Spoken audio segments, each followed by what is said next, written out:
Live stream, wood stream. Welcome to our daily devotional, a new week. Happy Monday. And I trust and pray that this devotion will be a blessing to you. Well, the Apostle Paul is really an exhorter, and he exhorts Timothy to do the following in 2 Timothy chapter 1, verse number 7. For God hath not given us a spirit of fear, but of love, power, and of a sound mind. The spirit of fear.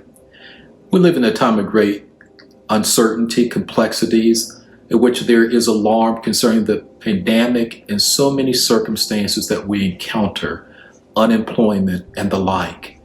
And yet God has not given us the spirit of fear, according to the Apostle Paul.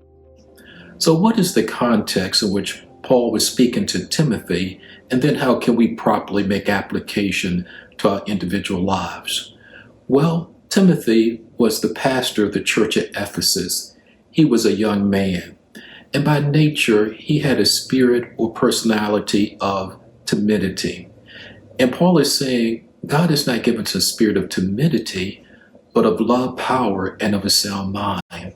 Timothy, don't allow anyone to despise your youth. Don't be intimidated.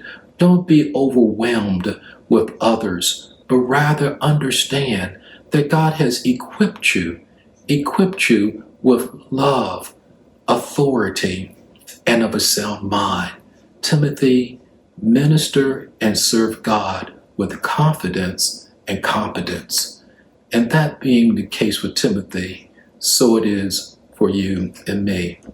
You see, God has not given us fear in the context of phobias or irrational thinking, but rather He's given us a sound mind, a healthy mind, that we can make sound, rational, reasonable decisions and not be overwhelmed with anxieties and irrationalities. He's given us a sound mind.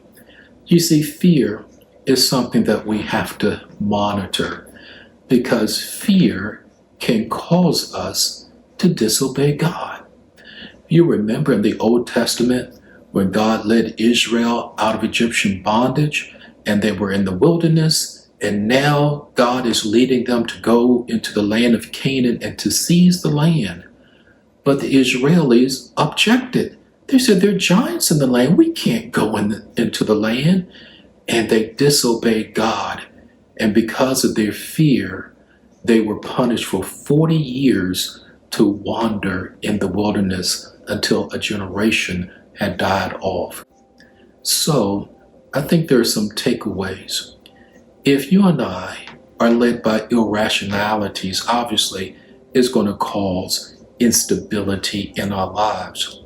If we allow fear to so intimidate us that we disobey God, it not only affects us, but it will affect the generations that come after us, whether it's our children, grandchildren, and the like, because they will follow us for the good or for the bad, because God has given children the propensity to follow the lead of their parents. So we want to set the right example. So if all of these things are true, and they are, then is there such a thing as a healthy fearfulness? Well, those words perhaps do not go well together, but I think it's fair to say that we can have alarm. There are some things in life that are truly alarming, and rightfully so, that should cause us to take proper measures and steps to manage a circumstance appropriately. So to have certain alarms in life, that's fine, but not to the point that it causes us to be irrational, not to the point that it causes us to suffer paralysis, not to the point in which we question the sincerity, the good intentions, and the love of God towards us. You see, God hasn't given us a spirit of fear, but of love, power, and a sound mind. And finally, the secret to overcoming a spirit of fear, it is the following: perfect love, mature love, casteth out all fears. As we grow in love, if you would, the increase of love is realized by the reduction or decrease of fear.